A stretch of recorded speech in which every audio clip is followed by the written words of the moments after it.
Hey! In front of me is SONY Xperia Mark IV, and today I would like to show you how you can set up an alarm clock on this SONY. Firstly, find clock icon and click on it right away. Now choose alarm at the bottom left corner and tap on this plus icon. Finally, you can set up an hour and save it by choosing OK. Now click on add label and label your alarm however you want to. Then choose OK and tap on days of the week that you wish to set up. So sorry.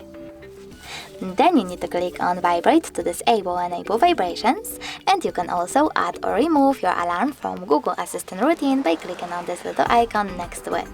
Now click on Default and tap on Dismiss or one of those sources. Then you can pick one of those melodies as your alarm sound by tapping on the best one and going back, but you can also just add new over here.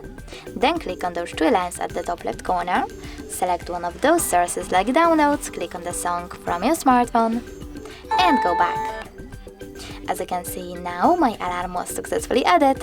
If you wish to switch it off completely, click on this switcher next to it. You can turn it back on the same way. If you wish to delete it, click on Delete at the bottom left corner.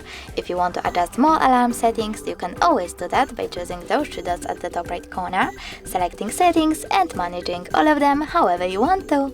Thanks so much for watching. If you enjoyed this video, don't forget to leave a like, comment and subscribe. Bye!